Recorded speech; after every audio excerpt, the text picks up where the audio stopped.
Welcome, my brothers and sisters in Christ. We are back with another podcast presentation. Today, we want to talk from the Cooperative Church in Detroit about how to fight oppression with conversation or dialogue around the isms, around the issues of race, sex, and sexual orientation. And so today, for our first installment of this series, we're going to talk about racism. And we, as clergy people in the mainline church, are aware that we have bought into a system, into an institution, the church, that is inherently racist, was built with racial oppression baked right into the design. And we know that that institution of the church is reflective of our society. And on top of that, we know that the institution of the church represents a good news gospel. It represents Jesus, who is inherently anti-racist. And so in that tension, in between those two poles, opposites, we need to figure out how to be and live and resist racism and survive. And so we are going to take on talking about racism with you here today. And a reminder that we are a diverse group that sits here at this table. This is Matthew, and I am a white man and white gay man, and live in the space of this particular conversation today in terms of racism as the oppressor. I am the person that is the most privileged when it comes to race, not even just in this country, but in the world. And I want to get one thing kind of off the table right away in terms of how we use that word racism, in that I understand myself to be a racist, in the sense that I understand myself as a white man to be part of the oppressive system of which I do not have a choice, but by which I benefit. Therefore, I am by definition a racist because I benefit from that system. It doesn't really matter whether I choose to benefit from it or not, but I do. And so because of that, I have a responsibility to be able to talk about that openly and do my best to alleviate not just the privilege I receive, but especially to fight against the oppression that others in the system experience. Part of the way that I do that, not only in the church, which is the first place we need to be doing it, frankly, but also in everything from family to neighborhood to community, is understanding that I can have a role of change. And part of the way I do that is by allowing myself to be changed. So my biggest practice, or two of the things I remember best from when 15 years ago when I moved into a majority African American community for the first time, I was told many things, which I remember, by the way, which is first listen, is I had a gracious group of elders who told me two things that I remember most. One is unpack your bags, meaning don't come into a community, skim something off the top, leave, and pretend that you know something about it. Unpack your bags and let the community know you've unpacked your bags, that you are remaining, you are invested, your stuff is here and present. And then the other thing that they told me was to make sure you sit at the feet of your elders. And elders can be about age, but mostly it's about wisdom. Mm-hmm. And so I was taught to sit at the feet of those. So what I do, for example, as a pastor in an African-American community, a white pastor in an African-American community, is I had to learn how to be a pastor from African-American leaders and or white leaders who had gone through the work that I needed to go through in order to do that. So in other words, it's a huge amount of listening, and it's a huge amount of exposing yourself to the vulnerabilities that, to the best as you can, in a way that, in this particular case, people of color have to do all the time. That's how I begin as a white person to address this issue in a way with justice to the best of my ability. My name's Michael, and I'm an African-American, middle-aged. I guess I hope I'm middle-aged, about to turn 54. And so that means I have a long history in this country of living in the Black community all my life. a racist society. And so as a black man living in a racist society, I live a community that has had the identity of being oppressed. And so I am from an oppressed community. And so part of my struggle as a black man who was trying to prove himself, I have to be better than everybody else. I have to be smarter than everybody else. I have to be stronger than everybody else. I have to prove that I'm not a racist. I'm sorry, I have to prove that I'm not a rapist. I have to prove that I'm not a criminal. I have to prove that I don't want a handout, but a hand up. And so I come from a community where my black brothers and sisters have been in slavery, have lived through Jim Crow, have lived through an apartheid state, which is legal separation of the races. And by the way, we did that before South Africa. I mean, when Plessy versus Ferguson in 1896 mandated separate but equal, that made America an apartheid regime. And last time I checked, South Africa didn't come into apartheid until the 1950s, 1954 to be exact. And so they learned from us how to be separate. And I live in a society that does not hear me. And so I have had to shout to be heard. I've had to get angry, even though angry means that I'm an angry black man. And so all of these things have worked on my psyche as a man of African descent in this country. But I think the most painful thing for me is that no one listens to me or people like me. That I have to prove that my community experiences the things that we experience because of race. Because we are in a society that says that it's post-racial, colorblind, have done that stuff and is finished with it. And so even though all the things that happen that do with race have happened in our context, they have nothing to do with race because we are post-racial and we are colorblind. So we're through with that.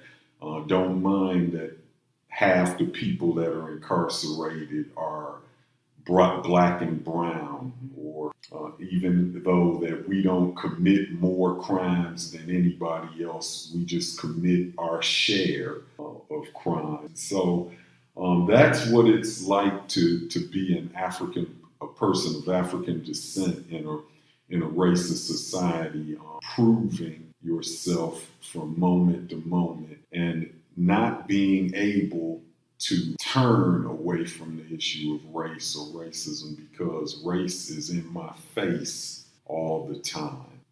I'm Lindsay, and I'm a mixed race woman of color.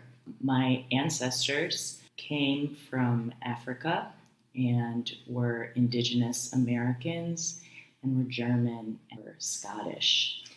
And I, in this conversation, and in that space of being a mixed race person of color, own that I have skin privilege. So I'm a person of color who frequently can pass for white. When people see me, they think that I'm white.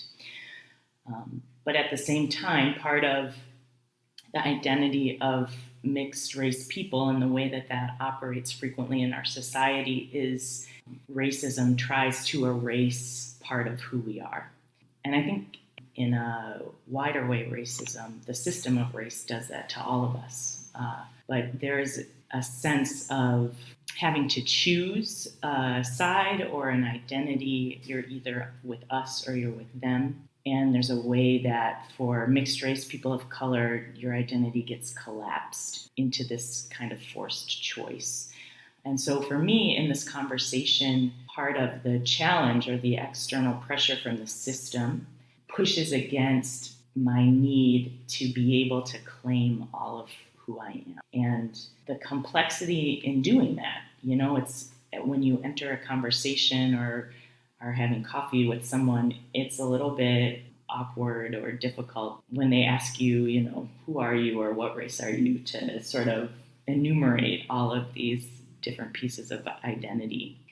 But I think that part of where I have found sacred space is being able to show up, to have a sense of self-determination against a system that tries to tell me who I am, to have a space to claim who I am in the identity that was formed through my ancestors and my community and my elders. So to be able to say I'm part of the Black community because my elders and my family formed me in that cultural space, and to be able to say at the same time I'm part of the white community because my elders and family formed me in that space, and that to be able to have space to say that I grieve that I am not part of the indigenous community, that my ancestors who are Lenape people, that our culture was cut off by the need for my elders to survive. So then to be able to name that all of those pieces are part of, I believe, part of the way that God formed who I am is an important thing for me in this conversation. And I think that it goes to self-care for all of us in this conversation, that especially for people who are oppressed, surviving the system of race with your soul intact and with your identity intact, or not even intact, but just surviving, being able to claim who you are and to find the power and the giftedness in that identity is the task of these conversations, one of the tasks of conversations around race, but I think also a way of resisting the system of racism. And so I always appreciate the back and forth of conversation as I try to navigate what it means to be all of who I am in a system that tries to reduce me to what I'm not. I think it's hearing both of you speak, but also even resonating within myself. I think one of the things that's so hard in this culture is believing what people say about themselves, believing their story for their story. And when, in this particular case, so we around this table, in our practice, when someone says something about themselves, we don't interpret that. We don't question whether that's really true. We don't say, well, is what you really mean this? We accept what somebody says about themselves to be true. And that is a simple practice that's incredibly countercultural, especially for whiteness, especially for people who are white, because we are used to everybody's story being told through our lens and through our story. And their stories relate only in the way that it relates to my story.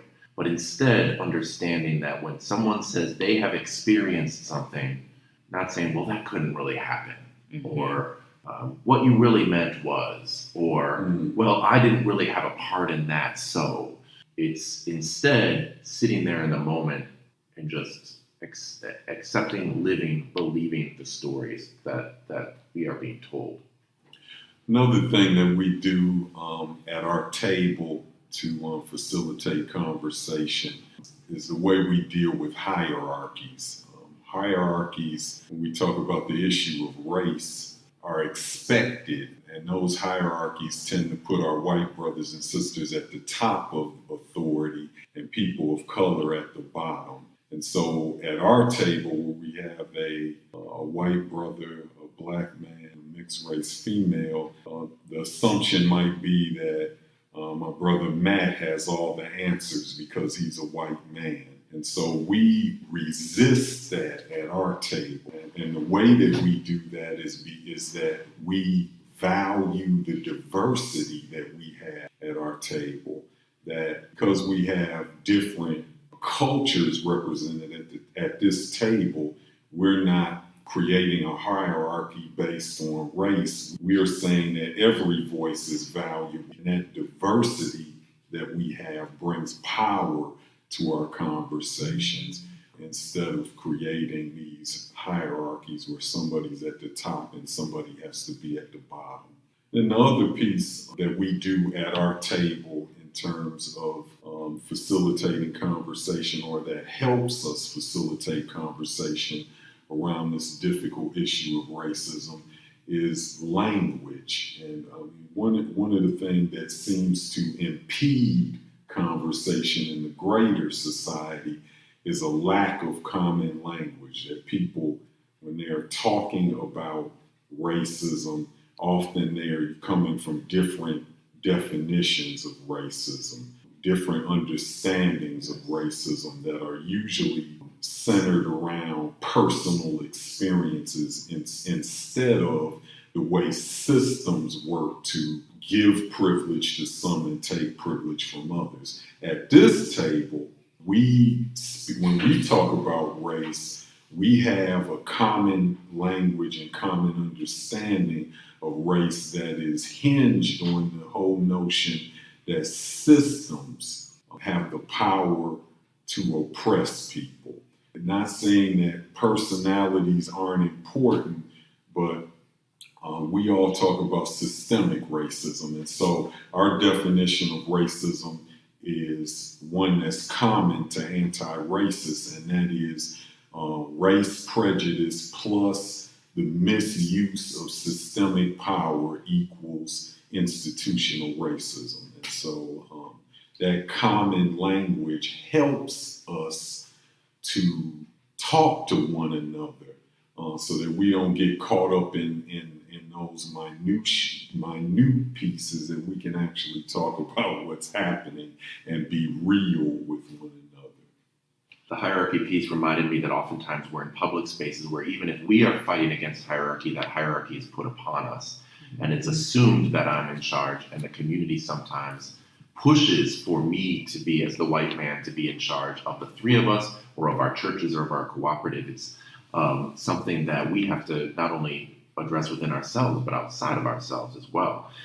And as we do that, I think one of the important things for me to remember as a white man is that I am going to screw up. I am going to move into my whiteness at some point, the place that I've been taught to be an oppressor. And the proper response for that is not to run away or to deny that it happened or to blame those around me that it happened, but to accept responsibility, ask for forgiveness, and move on.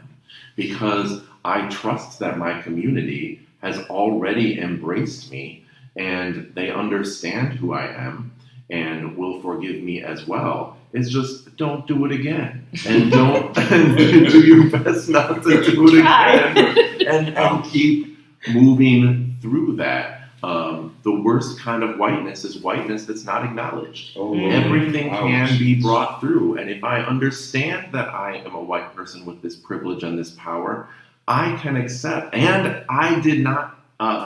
It's not me that created it. I'm part of a larger system. It's not personal. It is not personal. And so if I screw up, I mean, it's personal in that it affects others, but it's not personal in the cause. And I can fight against that if I'm willing to acknowledge it, ask for forgiveness.